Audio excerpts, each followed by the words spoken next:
নমস্কাৰ চৰকাৰী কৰ্মচাৰী আৰু পেঞ্চনৰ লগত জড়িত দুটা গুৰুত্বপূৰ্ণ খবৰ ভিডিঅ'টোৰ যোগেদি জনাব বিচাৰিছোঁ। প্ৰথম খবৰটো অষ্টম দৰমহা আয়োগ সম্পৰ্কত শেহতীয়া খবৰ বহুতেই জানিব বিচাৰি আছিলে আৰু দ্বিতীয় পাৰ্টটোত কৰ্মচাৰী চাকৰি কাৰ্যকাল বৃদ্ধি সম্পৰ্কত। অষ্টম দৰমহা আয়োগ কাৰ্যকৰীকৰণৰ বাবে কৰ্মচাৰীসকলে 2028 চনলৈকে অপেক্ষা কৰিবলগীয়া হ'ব পাৰে।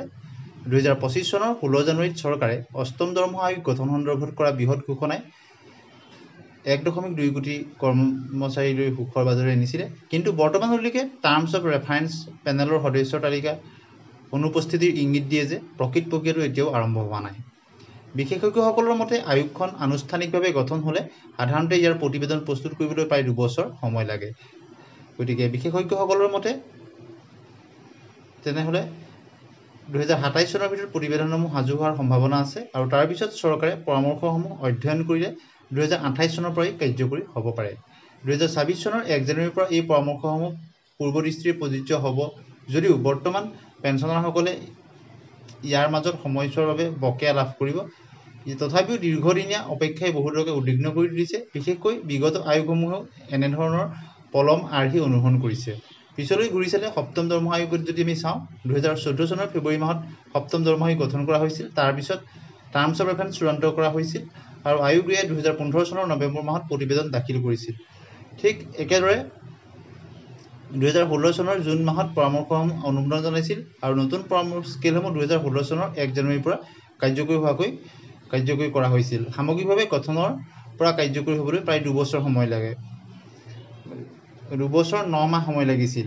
ষষ্ঠ আৰু সপ্তম দুয়োটা আয়োগৰ ক্ষেত্ৰত এনেধৰণৰ পলম নীতি দেখা যায়। এতিয়া আহিছোঁ দ্বিতীয়টো খবৰলৈ। এক যুগান্তকাৰী ঘোষণাত চৰকাৰে আনুষ্ঠানিকভাৱে সকলো চৰকাৰী কৰ্মচাৰী অৱসৰ বয়স বৃদ্ধি কৰি সমগ্ৰ দেশৰ লাখ লাখ লোকৰ অপৰিসীম সকাহ আৰু আনন্দ কঢ়িয়াই আনিছে। এই সম্পৰ্কত অফিচিয়েল এতিয়ালৈকে কোনো খবৰ অহা নাই যদিও এই সিদ্ধান্তই কৰ্মশক্তিৰ বিবৰ্তনশীল গতিশীলতা প্ৰতিফলিত কৰিব আৰু বৃদ্ধি হোৱা আয়ুসক সম্বোধন কৰিব যদি প্ৰকৃততে কাৰ্যকৰী হয়।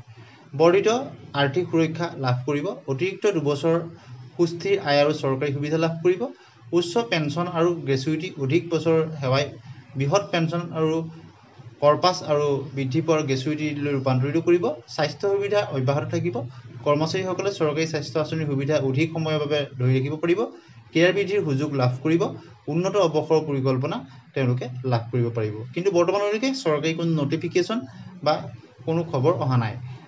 অসমৰ্থিত সূত্ৰৰ পৰাহে এই খবৰবিলাক আহিছে। নতুন অৱসৰ বয়সৰ নীতি কেতিয়া কাৰ্যকৰী হ'ব? আগন্তুক চৰকাৰী অধিসূচনাসমূহ কাৰ্যকৰীকৰণৰ তাৰিখ নিৰ্দিষ্ট কৰা হ'ব অহা বিত্তীয় ত্ৰৈমাসিকৰ ভিতৰত বুলি আশা কৰা হৈছে।